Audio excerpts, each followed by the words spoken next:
Welcome back to Kettlebells and Cocktails. I'm your host, John, back with my bestie, Nikki, and our other bestie, Dani, is back. What's up, Yay. Dani? So happy. How are you?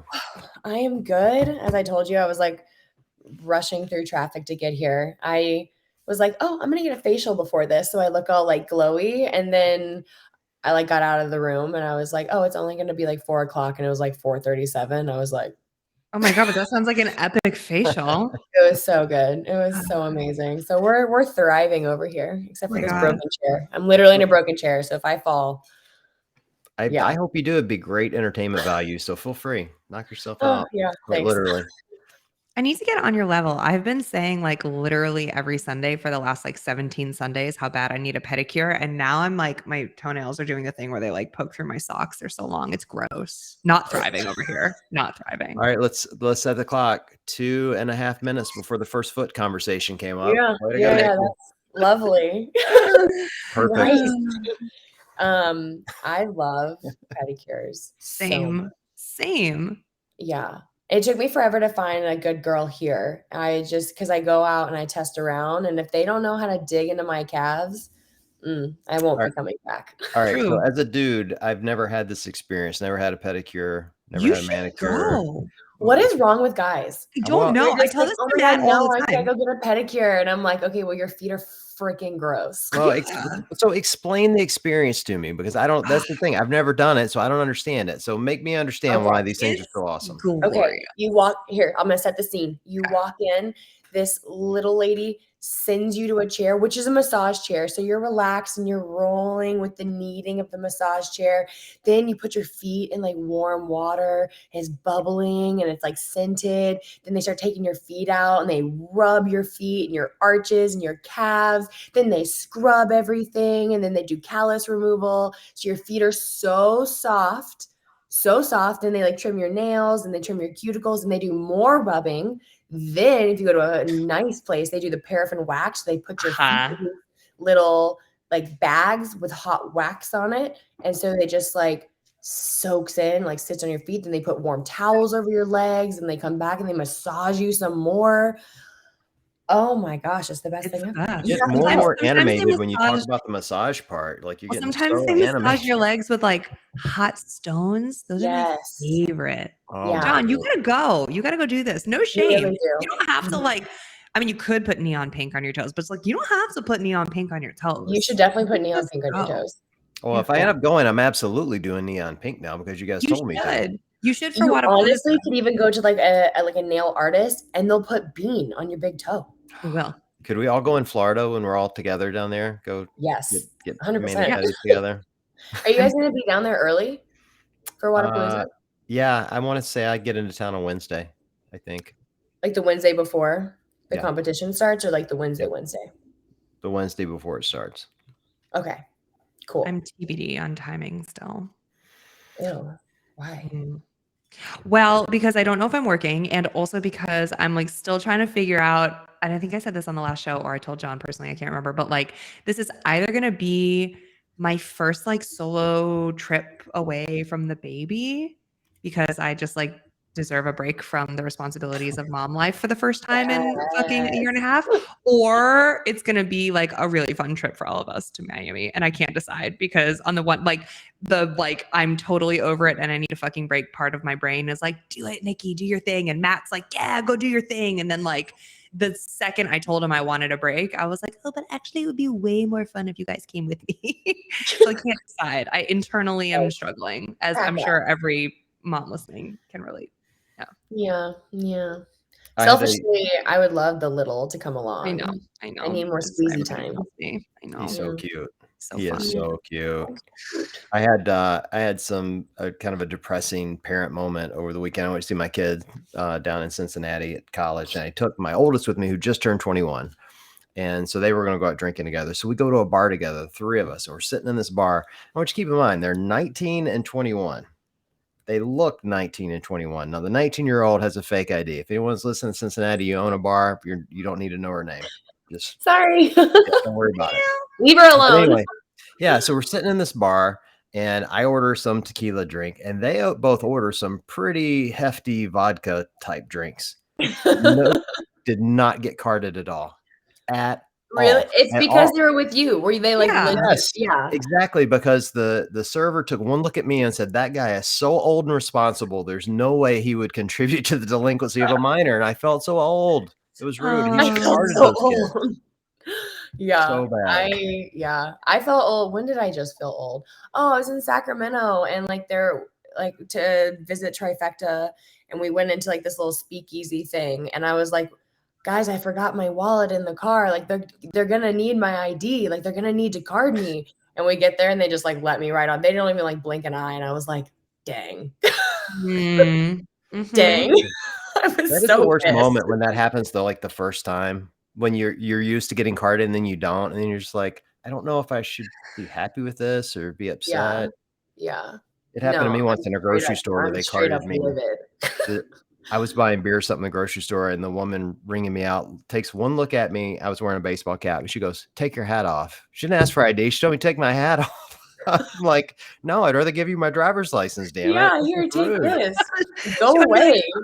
"Oh, you bald. You must be old." Yeah, Yeah. that's exactly Go what it away, was. Deborah. Rude. Somebody came to Oh my visit, gosh. Danny. Oh, hi, Bean. Beanie. He wants to say hi. Oh, Mr. Grumpy Face. Yeah, she's looking Hi. particularly grumps today. He's I always know. grumpy, always. He was sleeping and he heard us talking, so he got up. This is his Yeah. just woke up face. Yeah. Relatable. I'm sure my littles are gonna be running in here any second. They love to come bug me when I'm in this room. It's like Well, it's like the bug mom room. it's also like the first time you've been home in like a century, right? Yes. Yeah, I've been all over the place. So, yeah. So, of course, Kona, dog, was like, "Oh my God, mom is home. We're gonna have so much fun. Love her." And then, of course, Mochi, the cat, is like, you have so much groveling to do. So, like, Right. he's been making me work for it. Bummer. Cats be Yeah. like that. Yeah. But then, like, I'll be dead asleep and he'll come and like snuggle, like, and then wake me up at 5:30 in the morning for breakfast. So I'm like, progress. Does he make the biscuits to wake you up? He definitely no, okay, to wake me up, no, he screams. He's like, What? "It is so time for food. I am starving. I haven't eaten in years. I need food now." Yeah, When that's he, what I like, do in makes the little morning to biscuits wake Matt up too. yeah, Yeah. same. So, like, he gets it from me. But when he, like, makes little biscuits and everything, he actually, like, still suckles, like, this blanket because he was Oh. like I found, like, he's a street little kitty. Like, some his story breaks my heart. Like, someone brought him into, like, a Petco adoption, like, center because she saw someone, like, throw this object outside of a car. Like, Oh. and she just decided to stop and, like, brought him in. So he was definitely, like, taken away from mom probably too early. So he's still, like, he has some trauma. We love it. We're working through it. But yeah, he's got his little comfy, like, his little baby blanket that he just still, like, suckles. It's loud as hell. Oh my god, I love him so much. I know. And he's like the non-fluffy version of Bean. Like, he looks just like Bean, but, like, not with the fabulous coat. Bean He makes what we call murder biscuits. He gets like uses them claws. really aggressive about the biscuits, like crazy aggressive, pulling carpet up. You know, like, oh my God, he's making murder biscuits again. This is not good. Murder biscuit. I love that. Murder biscuits because I call Mochi little murder mittens. So this is perfect. So on brand. God, cats. We should put these cats together at some point. How That's was terrifying. your trip? You were all over I Europe, wanna right? hear everything. It was incredible. I'm doing it every single year. Like, every year after the games, I'm just gonna go somewhere and explore. I learned that America really needs to step it up with, like, a lot of stuff. Oh, yeah. I've traveled, but it was, like, different than spending I was over there for 6 weeks, and so the food quality it's just, just amazing, and so I was so sad to leave the food behind. Um, Italy, like, the pasta and, like, all the treats I had in the morning. God, I'm still drooling. Hang on while I'm salivating. But it's just incredible. Like, there's so much to see over there and everything is so close, like, going from, Italy to Switzerland to Spain to Germany to London. It's so quick and it's all just, like, right there. But it was incredible. I don't know where I'm gonna go. I'm thinking maybe, like, Norway, Sweden, Scotland, Ireland, Yeah. or Australia. we're just gonna see. We're gonna see where the world takes me in August. We'll make a That's last minute epic. decision. Was that the point kind of was like train hard, big season, culminate at games and then like take a solid just like break? Was that the whole point? Yeah, it was more like because everyone always takes times after games, and I was just like, I need to go do something. Like usually I just like take time, but I was like, I'm gonna actually go do something with my time off. And it really was supposed to be like I was originally it was like 2 weeks. I was like, I'm gonna go over there for 2 weeks. And then I just kept extending and extending and extending and extending. I was like, I'm never going back. But the call of my fur children are the ones that like brought me back. I think I'd still be over there if I didn't have them. Really? That's so fun. Were you doing any training over there or was it all just kind No. of relaxation back? Amazing. 0. I did I was truly training to be a competitive eater for those 6 weeks. Like I did not work out. I just ate and I enjoyed life. And that's what it was. It's supposed to be like a 2-week thing. I was like, oh, no big deal. But then I kept extending and extending and extending. And then all of a sudden, like Rogue, they were like, hey, do you want to come compete? And I was like, oh, absolutely not. Oh But no. sure. Okay. I was like, oh, this would God. be great because Rogue is all like strongman stuff and like strength things. I'm like, I'll be fine, even though I've taken 6 weeks off. Like, I'm still strong. And then they're like, hey, you're going to do like a ruck trail run on Thursday. And I was like, of course we are. Of course we are.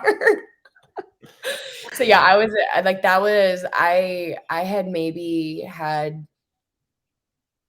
3 days of solid training before Rogue because I got back and for a week I was like, I'm so tired. I don't want to do anything. And then the next week after that, maybe hit like 3 to 4 solid good days of the gym. Then it was time to like deload before Rogue. And I was like, oh my God, this is going to be a nightmare. Well, what was your fitness like? Like, what did it feel like when you came back? Were you surprised at like you said, like, oh, 6 weeks, I'm still strong. But what did it really kind of like shake out to when you got back into the gym after that time? So like strength wise is great. And then you like there are some things that like just felt fine. Like if I did, like double unders and handstand push-ups, like it was totally fine. But man, that first time I did some like thrusters and some sled, I was like, all right, this is what a heart attack feels like. I now am prepared. If I feel this again, I know I need to call 911. It's like it's humbling because all athletes are just like, oh, we'll take some time off, it's fine. But there becomes like a point where I think like 2 to 3 weeks would be like totally fine, but there does get to a point where it just like you've hit that mark and then it's just downhill. So I think Mhm. like 2 to 3 weeks I would have been like totally fine. I would have come back and the first day, maybe first like 2 or 3 days would have like been absolute shit, but I would have bounced back quicker. I'm just now feeling somewhat normal You know, after my 6 weeks off. it's so interesting to me to hear you say that because I feel like as a spectator and a fan of the sport, like we sort of forget sometimes that elite athletes are like human, just like the rest of us, right? So like because that's like the daily struggle for all of us getting into the gym just to train like for life. It's like yeah, you like go away on vacation or like maybe you're sick for a week or a week or two or like in my situation like my kid is sick every other week and then like Matt gets the man flu because of that and then like the whole house is sick. And so like yeah, you like you're good for like 2-ish weeks. You kind of like your routine is shaken up, but you can get back to it or whatever. But when you slip over the edge of like, oh shit, now it's been like 3 or 4, now it's been like a month of not solidly like being on my routine or whatever, like just as a normal human, it is damn near impossible to get back into it because you're like, oh, now I'm in this new routine where I eat forever and I don't work out. And switching back over it's just really hard. And so It is it's kind of so nice to hear that it's not just like us on the no, bottom rung of the pyramid. You know what I mean? Like it's totally anybody and relatable. everybody. Yeah, that's what I'm saying. It's like humbling. It's so humbling. The first thing I did when I came back, the first day in the gym, I was like, I'm just gonna do one thing, just kind of get my body moving. And it was like echo bike and like burpees over a line. After I got Ew. done with that, I just like laid down and I didn't move for about 40 minutes. I was like, leave me here. It's fine. Close the gym. I'm staying till tomorrow morning. Like I'm not getting up. I was like so wrecked. So yeah, it's funny. I definitely hit that point where my body was like, oh, okay, so we were tired. So we're not going to do that anymore. All right, I'm just going to unload all this fitness. Like, you don't need it anymore. And I was like, dang, should have held on just a little bit. Come back. Oh my gosh. But so fun and so well deserved. What was your favorite part of the trip or favorite thing that you saw or ate? I guess those are two separate questions. Literally everything in Italy is like tied for first place for best thing I've ever had ever. And that was just amazing. The scenery was great. I think one of the highlights, honestly, was Switzerland. The scenery over there, it's like, it's unreal. And it was like, I'd close my eyes and then open them and be like, how is it this pretty? And the water is so blue. It looks fake. I'm like, they're putting something in the water to make it this color. It doesn't, it like, you look out and you're like, that's a postcard. There's no way my eyes are actually seeing that. It was just gorgeous over there.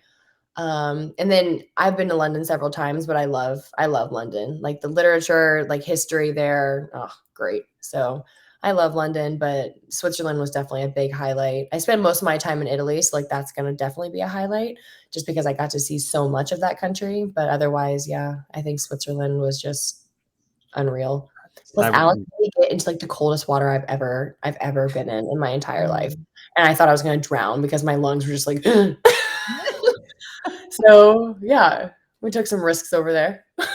I was living vicariously through you guys because I felt like every time I flipped to your story, it'd be like a new picture of a new ice cream cone or some gelato or a cookie, and I literally had ice cream every day. Yeah, but your caption would be like, ice cream of the day. And then like 2 hours, there'd be another one that said ice cream of the day. I'm like, I'm smart enough to tell time. And I know even in Europe, 2 hours is still 2 hours. Like, this isn't the ice cream of the day. This is ice cream of the minute.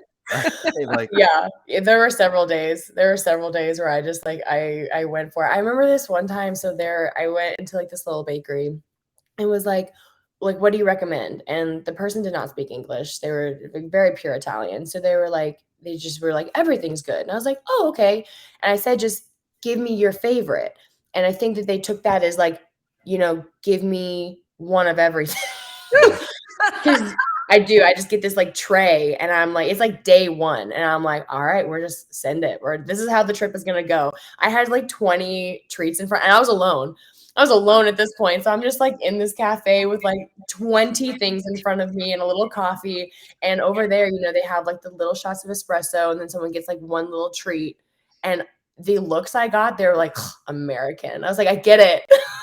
I didn't want to be here either, but we're here. Well, you didn't want to be there, but I also appreciate that when he was like, oh, okay. And as he's like piling stuff onto the tray, you weren't like, no, sir, wait, no.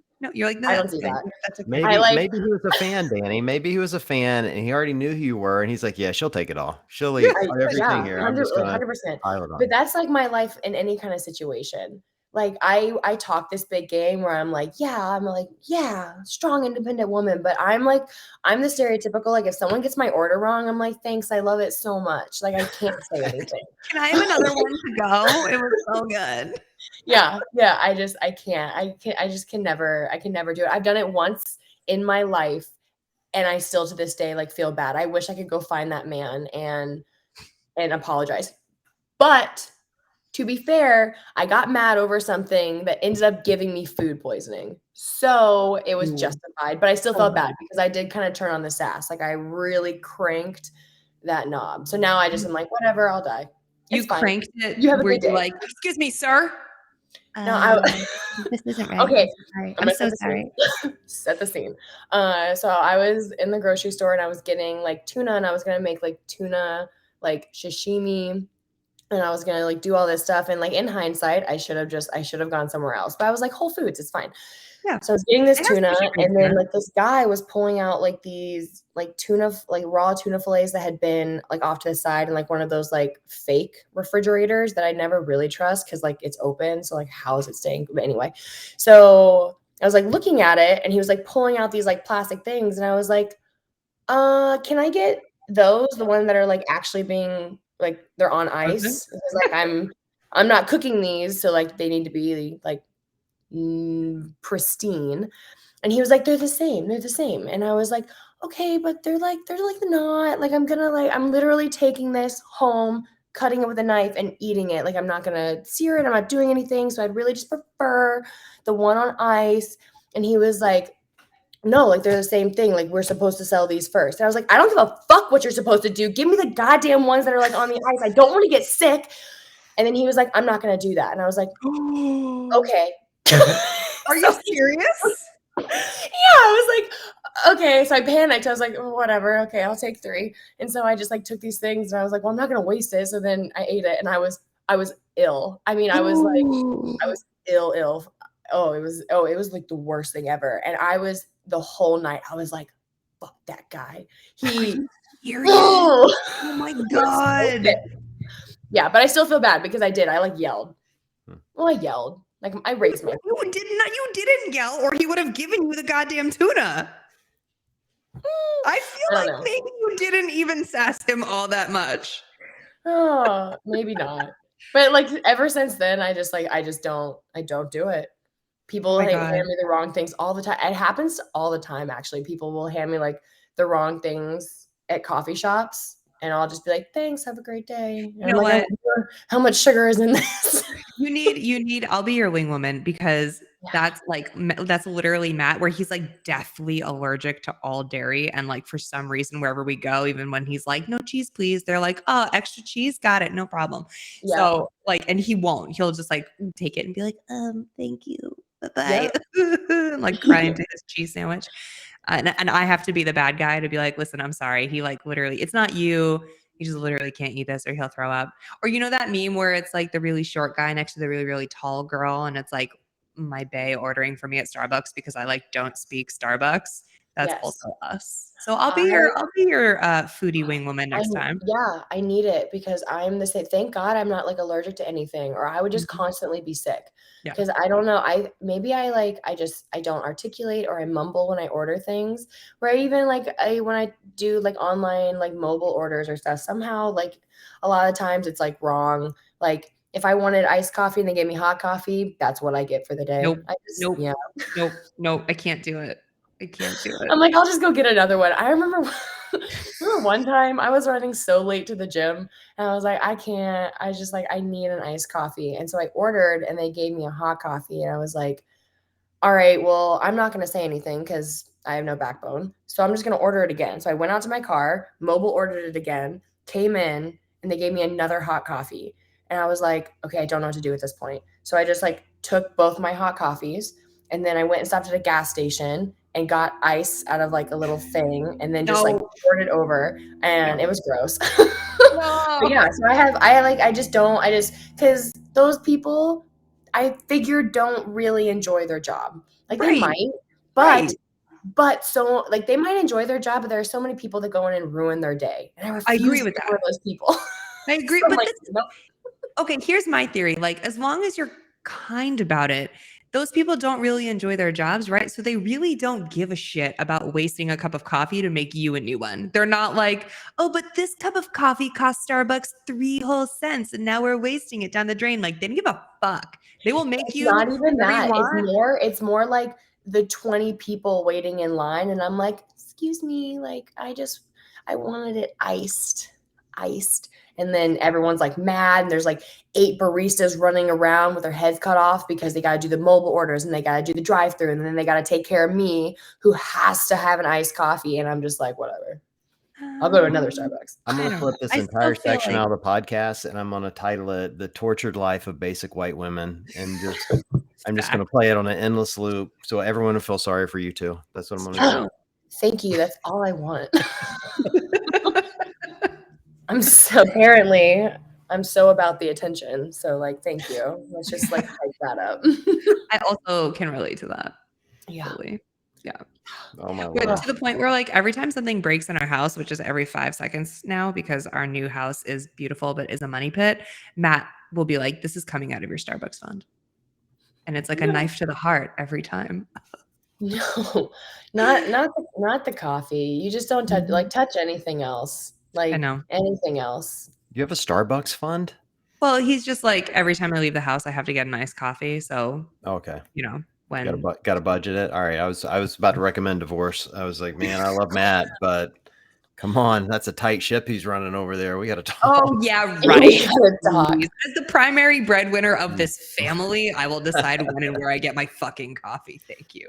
You're right. Oh, my Oh Lord. my God. I love that. Yes, Nikki. But also, she's right. Like we should definitely. I should pull it back from my like $9 coffee orders. I should. Have you ever, just out of curiosity, have you ever like just looked at your like, you know, P&Ls and just like looked at your yearly coffee spending? Nope. I've never compared the two, and I never will. I would love to live in ignorant bliss of that number. Yeah. Yeah. Don't ever do it. No, I wasn't gonna. Yeah. It's sickening. Especially me, because I'm like, oh, they didn't get my coffee right. Let me just go to my car and order another one. Yours is double what it needs to be. It might be triple, because I swear I'll get 2 coffees, like normally, not when they mess it up, but I want a car coffee for when I'm driving, usually a hot, like I do the cortados like while I'm driving because it's small and I'll finish it in the time that I'm driving. And then I must have an iced coffee for when I exit the car, no matter what I'm doing, no matter what. Yes. If I'm walking around a grocery store, I want a coffee in my hand. If I'm going to the gym, must have a coffee. Yes. If I need to run to Target, must have a coffee. Right. So I totally get this. Would you correct the people at Crumble if they got your cookie order wrong? Huh? Would you correct the people at Crumble if they got your cookie order wrong, or would you just take the wrong cookie? No, it's a cookie. I'm not gonna like pick that battle. No. But to be fair, they do like they give you the opportunity. Like when you get it, they open it up like this beautiful thing, and they're like, "Do these look acceptable to you?" And I don't even look. I'm like, yes. I can't even like look them in the eye because I'm like, I'm scared that they're gonna like see that maybe I hesitate, and they're gonna be like, "We'll fix it," and I'll be like, "Please don't."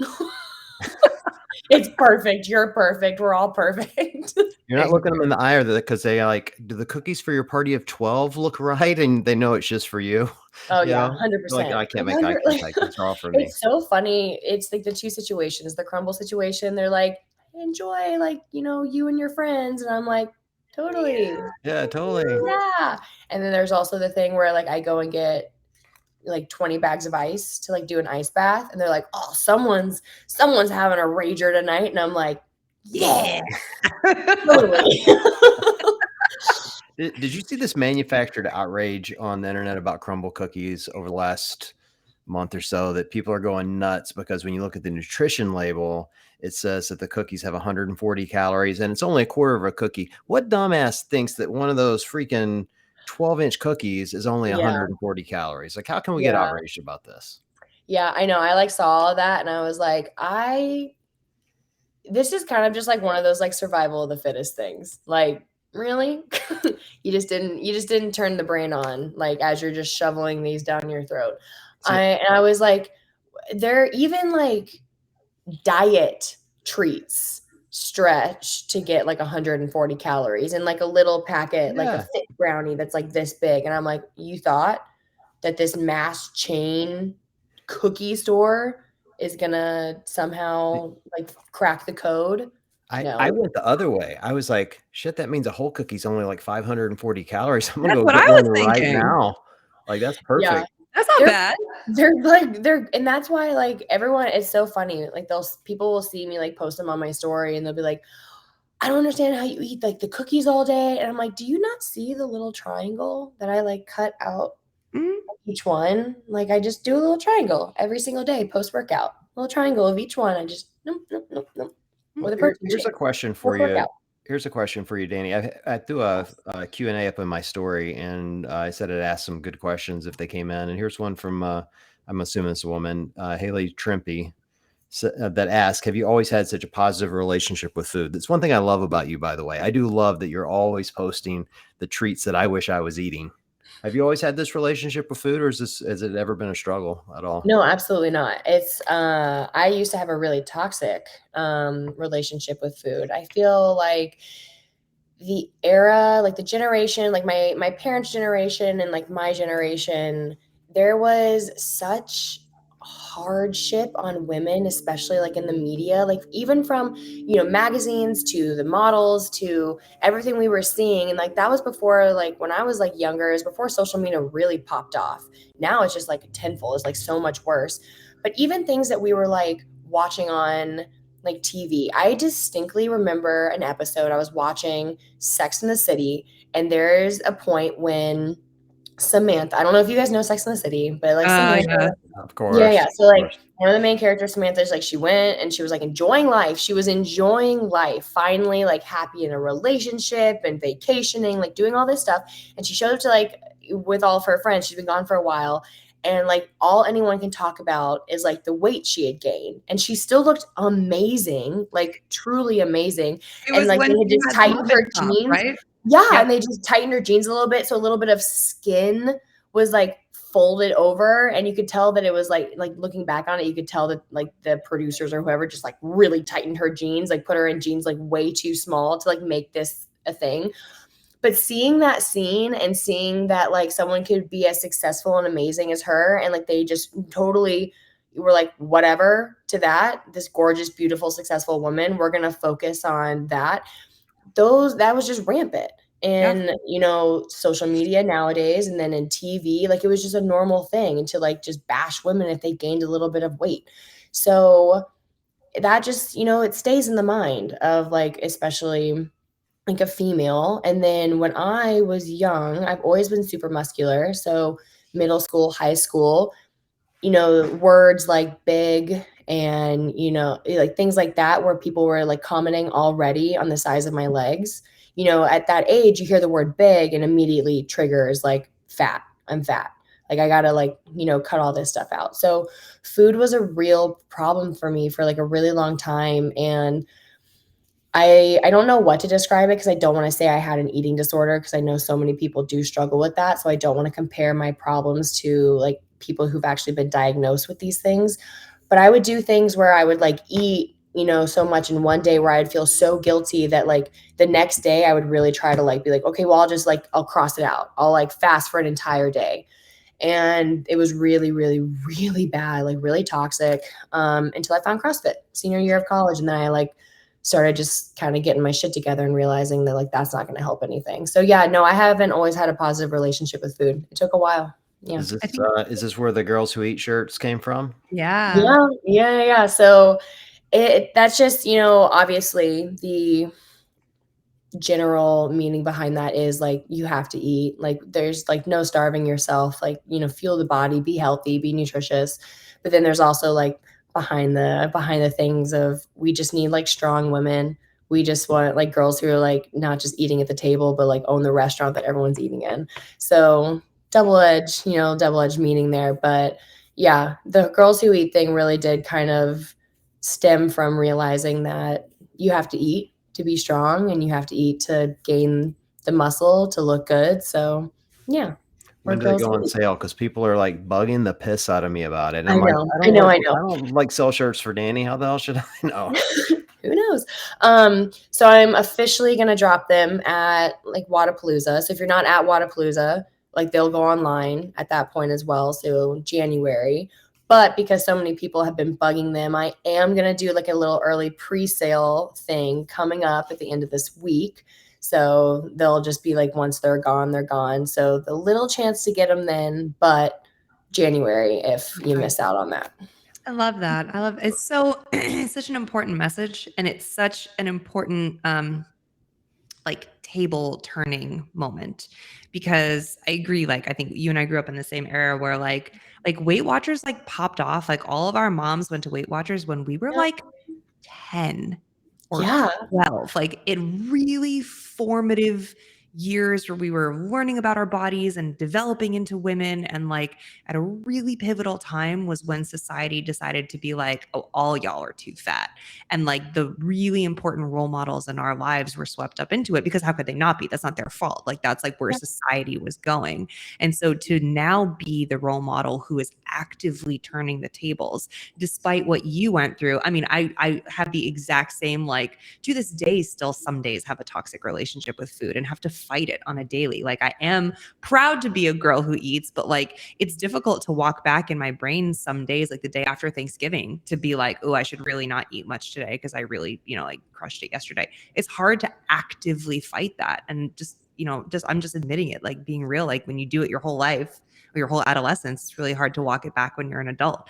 So now that you're in the position where young girls especially are looking up to you, to be able to turn those tables and be like, nah, this is what you should really be focusing on, I think is instrumental in building the next wave of girls who eat, for lack of a better term. Truly. Well, thank you. It's definitely, it's an important thing. It's definitely an important aspect of everything that I'm doing right now, career wise and just branding wise. Is I do just remember being a young kid and just wish that I had like, I wasn't looking at, these slim, too thin girls like in magazines and online.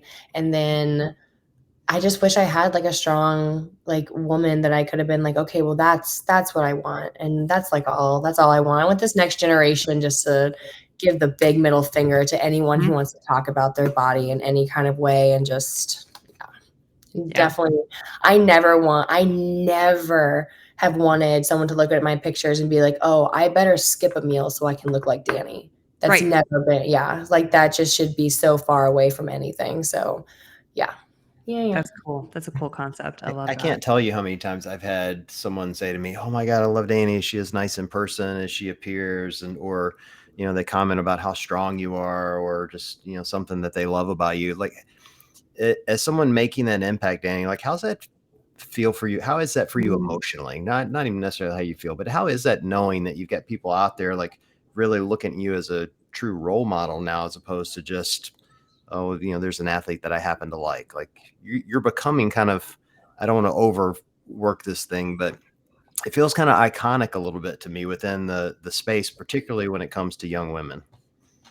It's surreal in a lot of ways, but it's also so just incredibly humbling to be a part of something that, I started my whole journey just wanting to make myself healthier. And it's incredible that I can be a part of this change that has been so important just in my own life. And I get beautiful messages all the time. And when Halloween rolled around, the amount of people that like sent me things of them like dressing up with like the log or the sandbag, I got so emotional in the month of October, with so many people like dressing up like for those events and all that kind of stuff as me. And it is so incredible to know that just the things that I'm doing, also while doing things that I love, are impacting like young women and making them feel confident. Like I love nothing more than getting a message from, someone who's younger, middle-aged, older, it doesn't matter. Just getting a message from a woman saying that I've positively impacted how they view their body and how they treat their body and how they approach food, how they approach fitness. And it's a feeling that it's indescribable, because you feel this immense amount of not pressure, but responsibility to continue to spread like a positive message. And you feel overjoyed that you get to do this. And then I just sit back and it's kind of, again, it's like a surreal feeling. I'm incredibly humbled and honored to be, a part of the movement. Absolutely. How are you balancing this, the overwhelming feeling you're describing with the criticism? Like from time to time, you have to deal with the haters and people saying things and whatever those things may be. Like from time to time, on a daily basis. Come on. Well, The internet is a garbage fire. We know this. Well, yeah, sometimes it's worse than others, though. Like like it just is. Like, how do you balance that? Are you able to balance it? Is it a struggle? Like, how's it working for you? I think I have a pretty healthy balance. Like obviously, again, human over here. So there are some times when like, I'll already be having like a bad day or something will already be going wrong. And, I'll just come across that one comment or someone will send me like, a video talking about my body.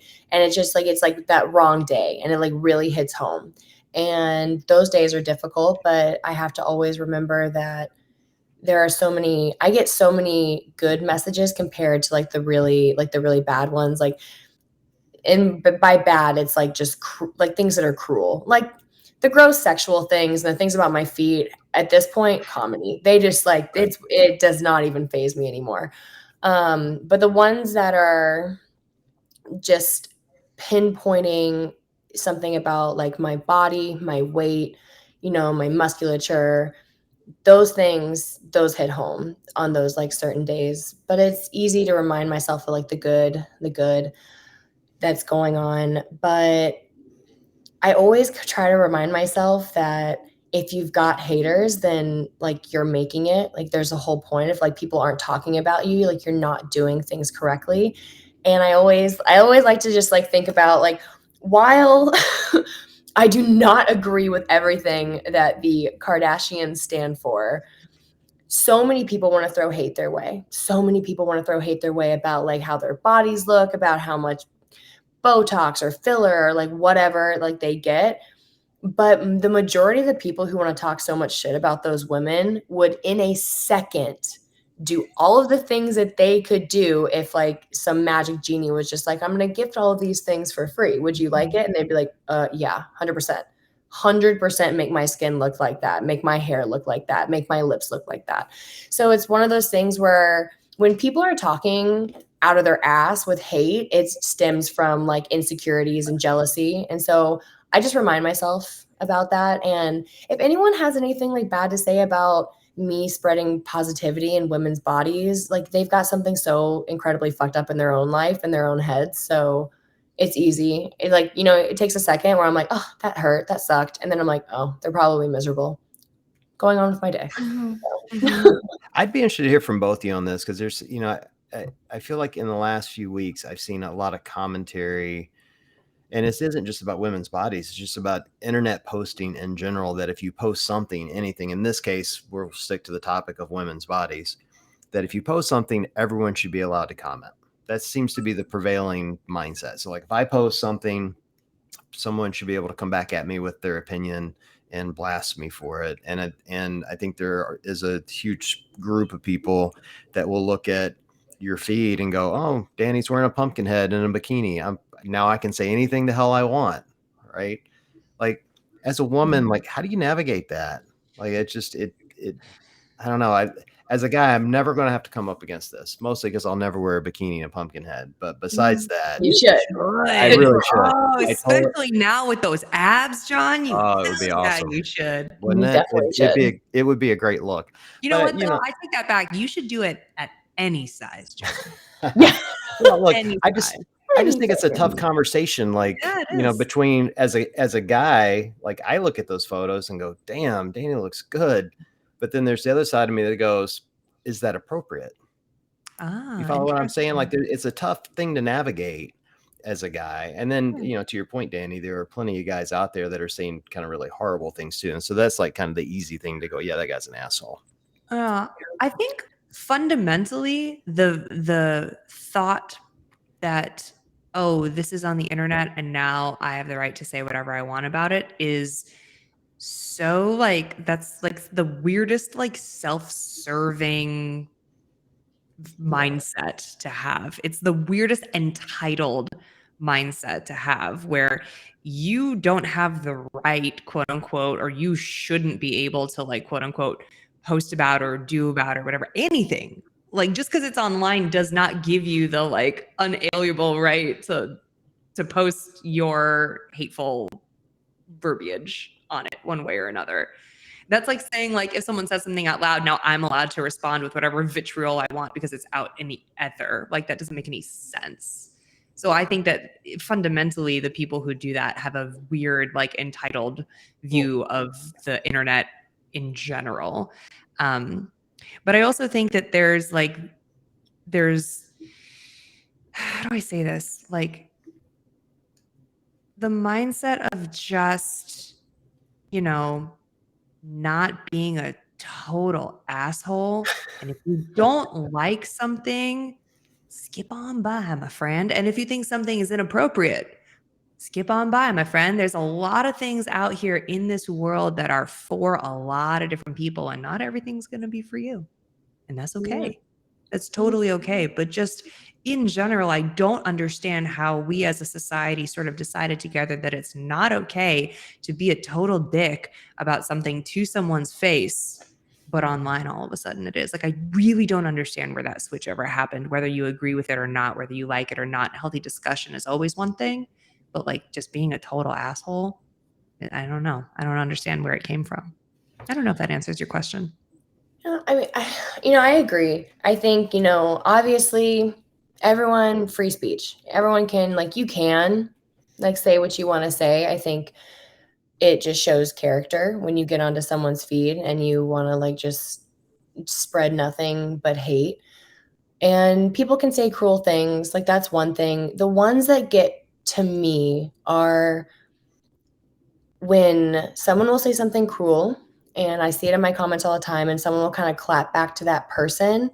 And that person, the male, I'm going to say it, it's always the men. It's always the men. They want to come back with, well, she decided to put that up on the internet. She's dressed that way. She's asking for it. Uh-huh. And I think that mindset, it doesn't matter that it's just online. It is so incredibly dangerous that there are so many men out there who truly believe that because I'm posting, pictures where you can see a lot of my skin, that it's not for, like, empowerment and being like, hey, ladies, be proud of what you have. Like, you've worked so hard on this body and you only get one and you're with it your whole life.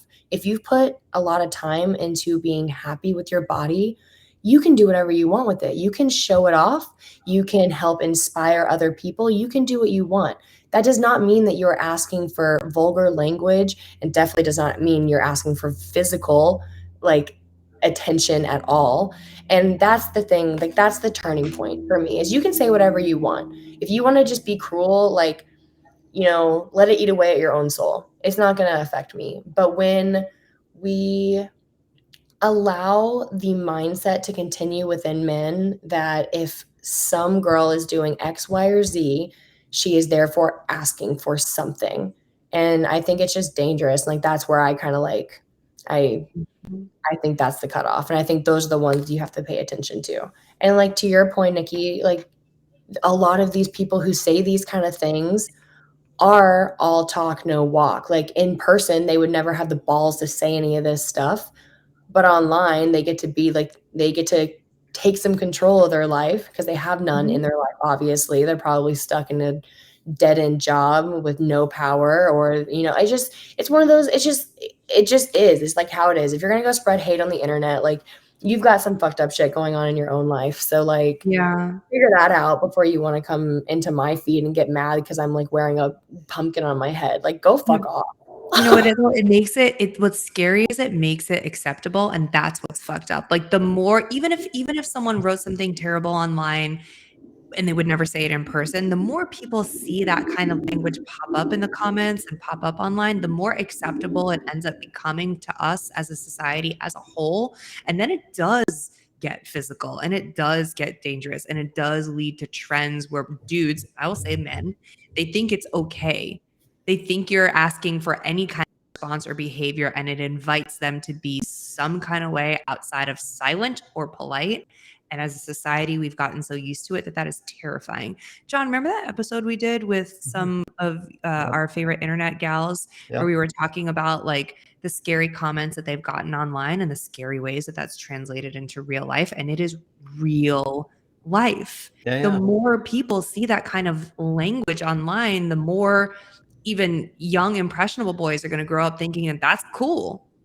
And I don't even need to explain with a lot of words how well that translates to things like rape culture. It's terrifying. I think there are two things that are contributing to it wildly. Number one is the anonymity of the internet will get it every time. Like, I see this in Dani's story a lot. I have a couple other friends, actually, one of those women that was on that show, posting her story often, DM sent to her by married men. Mm-hmm. And it's the anonymity of the internet. They think no one's ever going to call them out for it, and it's always really interesting to me. And I do think there's men are wired differently than women. We're very visual creatures. We see something and, like Dani's feed, your feed's really hot. I mean, it is for the, and, yeah. And I say that with the utmost compliment, like, it's a great feed. And I think people will look at that and there's the normal segment of people where they go, that's a hot pic, and they'll put a little fire emoji. That's cool. It's the guys that come in that tell you exactly what they want to do to you. Mm-hmm. That's the difference maker. And I think that's where people aren't seeing the difference in the line being drawn. They're like, oh, well, she posted it, she wants comments.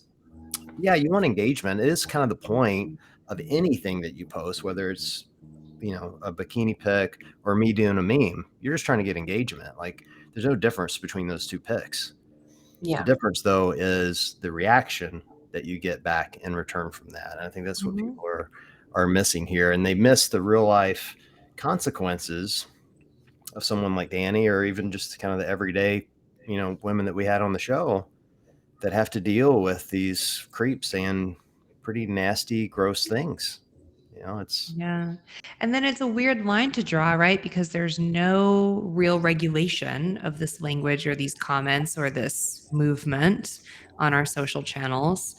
And on the one hand, there's a part of me that thinks that there should be, for the protection of people and for the establishment of behavior that we want and encourage as a society. And on the other hand, like, I am a huge proponent of free speech. I spent most of my life as a journalist. The First Amendment, I'd take a bullet for the First Amendment. And it's really difficult to draw a line cleanly and say this speech is okay and this speech is not. And there's a lot of gray area. So I don't know what the solution is, but it sure as shit isn't what's happening right now. It should also be said, by the way, if you ever go and look at Alex's feed, it's not much different for the comments coming in. Like, if you want a good laugh, go to Twitter, and whenever Alec puts on a post in one of his little bikini bottoms and look at the comments coming in, like, I mean, talk about vulgar, direct. It's not okay, man. Someone. We'll have to get him on and ask him about that. I don't know how he feels about it, but I'll read it and literally just like, oh my God, it'll be like mean tweets, but it'll be like gross tweets. Yeah, I'm like speechless. The things that are said on there, like, I don't know whether just to hysterically laugh or feel sad. It's like, it's crazy, pure craziness. It is. It's just, it's the internet is such like a wild place right now, and it's a scary place too. It is. And there are so many people out there who are just so over the top ridiculous with their hate and their vulgarity, and they like sucker people in with their absurdity, and like they get views, so then we give them a platform. Like, that's the thing that like is really, it's like worrisome to me, is we have so many people out there who base their entire content off of hate and like just talking shit and bringing people down, and we're just giving them this platform. And like, that's something that I just don't think should be right. You can like say whatever you want, but if you're building an entire brand, an entire platform off of commenting gross things about people's bodies, or just mean things about people in general, like, please go find something better to do with your time. And that's like something is like, I don't understand how so many people are okay with some of the things that are being said within the CrossFit community. There's a podcast out there. We all know who I'm talking about. And it's so disappointing. It is so disappointing with how much stuff is being said, and like, whatever about what's being said about me. Like, I'm fine. Like, I'm doing just fine. Like, they can say whatever they want. This man can say whatever he wants about me. But some of the things that he has said about like other people, about people who were not 18 at the time that these gross comments were said, it's so disappointing that so many CrossFit athletes still go on this podcast and give him a time of day. And it's one thing for viewers to go and like look and listen and be like, okay, well, what absurd things is this person saying at this point? But for so many elite athletes to just turn a blind eye to what's going on and just being like, okay, like, yeah, I'll still just like be on this podcast. It's so disappointing, because I finally took a look at how many people were on this guy's podcast and was so shocked at how many games athletes had gone on this podcast and just been totally fine talking to this person. Some, I'll be honest, some athletes didn't surprise me. I'm like, that checks out that you went on there. But there are so many where I was like, what are you doing?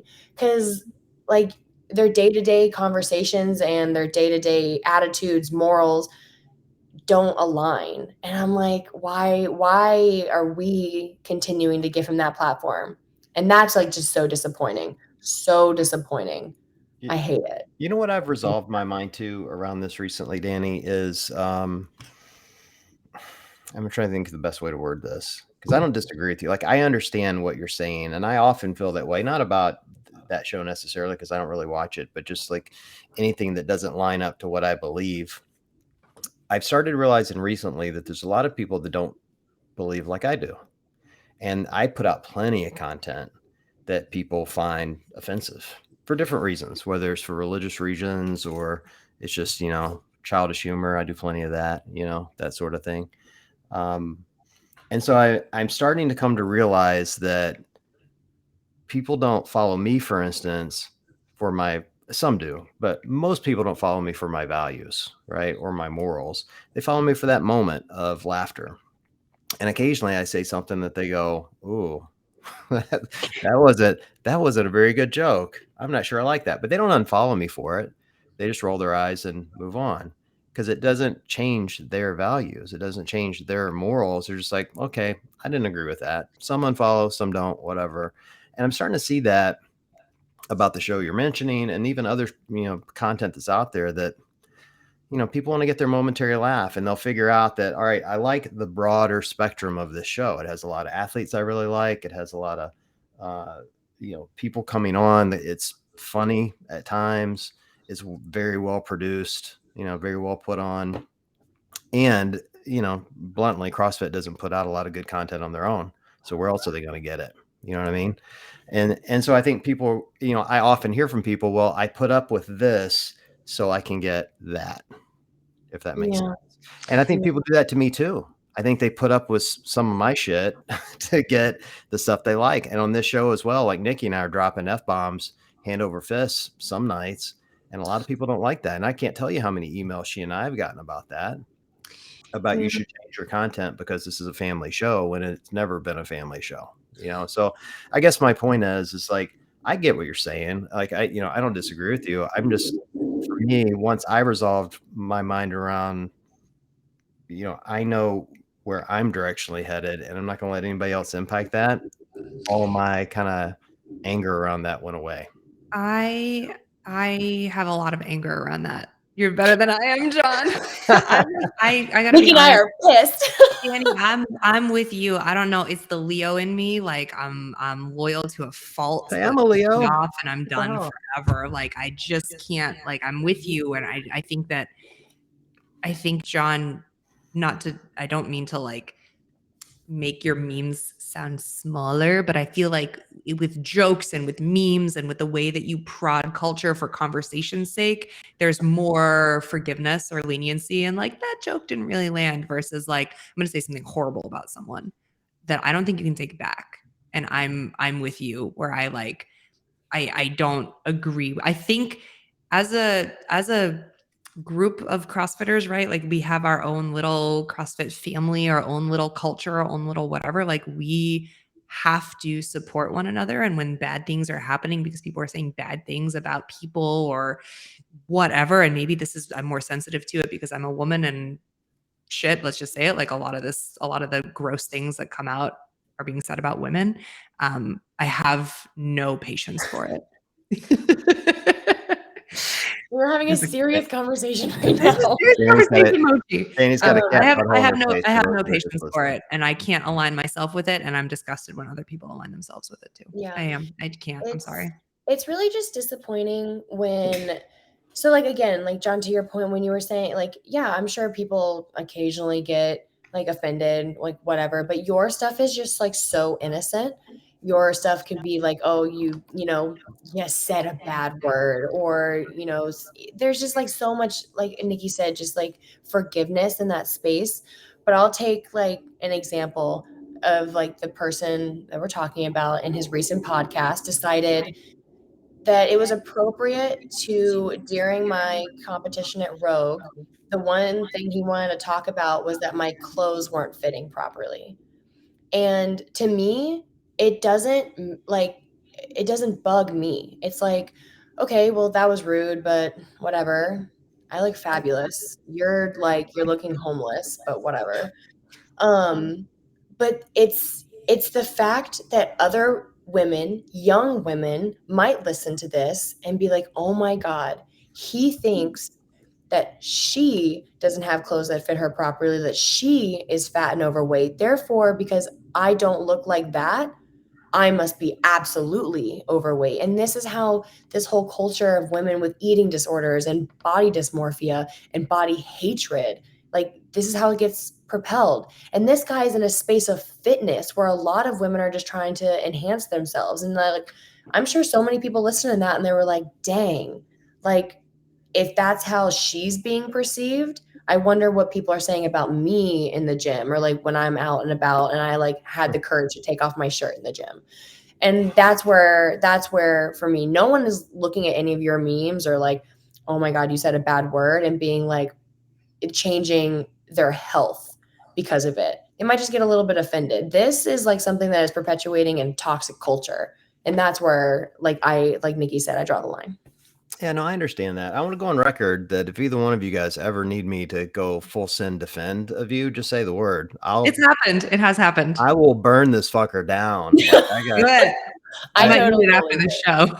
Yeah, I mean, you guys know this. You guys know I will. But I guess my whole point to it is that like I watched those shows because I knew we were doing this. I knew we'd be talking. And in case it came up, I wanted to make sure I was prepared. I actually did research, Nikki. Can you believe that shit? I'm woefully unprepared. I didn't watch it. No. I watched it. And it's the only ones I've watched. Somebody had sent it to me and said, hey, they're talking about Dani. You got to watch it. And so I want to be fair. Like I wanted to watch that. I watched the one that Beth put. Is that her name? Beth? Yeah, Beth. Yeah, that put out. Beth. Yep. Yeah. She put one out, and I wanted to see hers and like make sure like I kind of understood what the conversation was. And when I watched his show, like to his credit, and you guys know I don't give a lot of credit, but to his credit, he quite literally said, I actually wrote down the quote because it floored me when he said it. He said, I have high degrees of immaturity and I'm being shitty to her. Like he quite literally said, doesn't make it okay. Quantifying no, it doesn't make it okay. doesn't. But to the point of people know exactly what kind of content they're getting. I see what you're saying. And so that's my point is like, as long as you know what you're getting, it doesn't make it right and it doesn't excuse it. But it does at least tell you what direction it's going, and then you can make a choice. And to Dani's point, if you want to be an athlete to go on it, that's your choice. I'm with Dani. If I were an athlete, I wouldn't. I think there's a lot of risk there because when bad things are being said, and when I say bad, I mean like outrageous things can often become so outrageous you can put yourself in harm's way, particularly as an athlete that needs to get sponsors. That's always the possibility. But people have their right to make up their own damn mind. They're going to. I respect that Dani hasn't.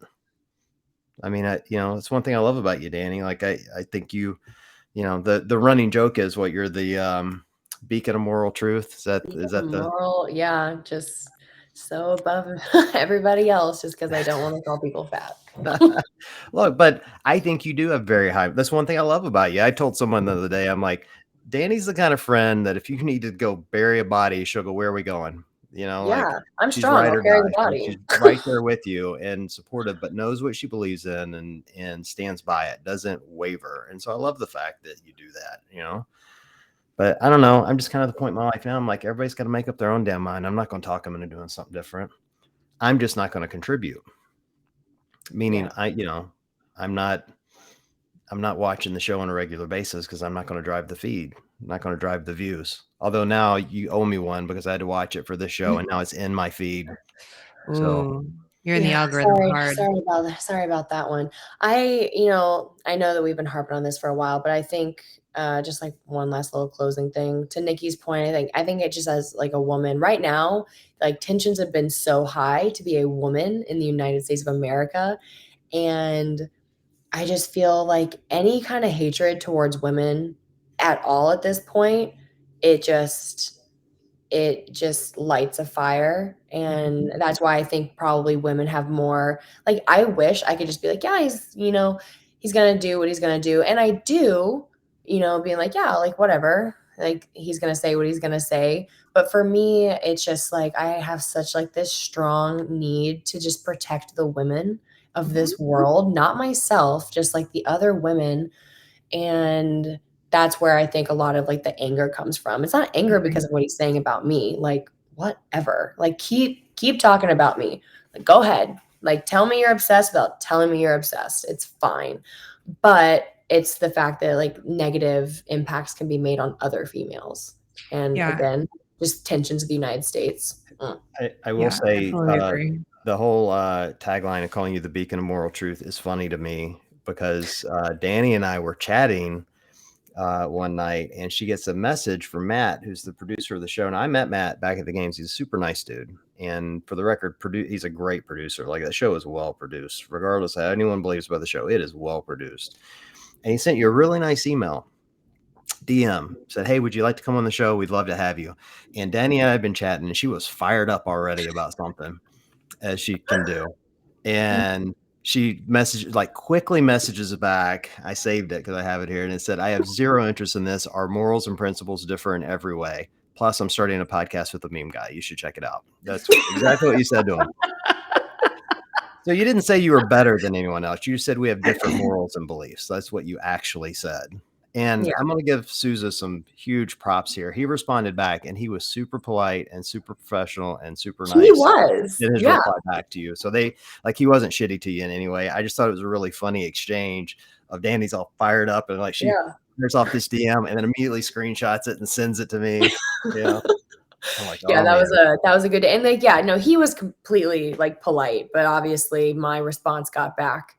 And now it's just the tagline of the entire podcast, it seems like. So, I got to be known for something, right? That's something.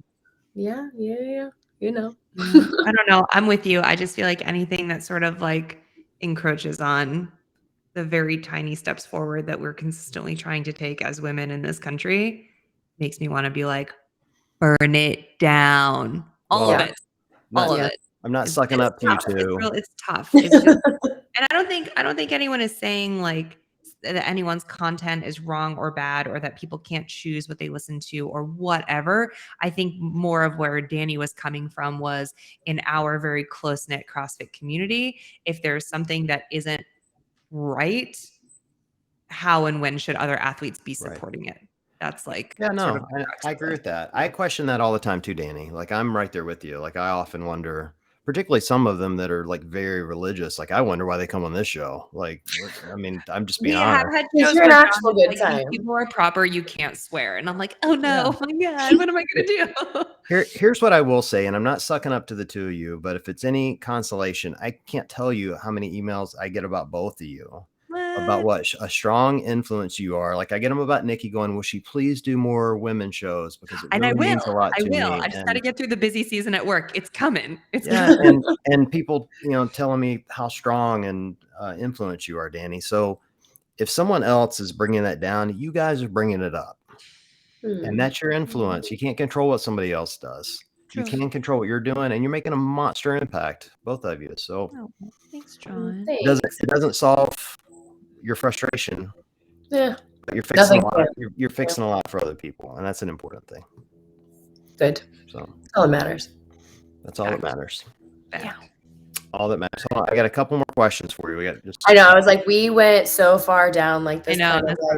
Let's bring it back up. Wait, John, don't we have to hop off soon? Are you? Yeah, Amir can wait. All right, let's see here. Should be fine. All right.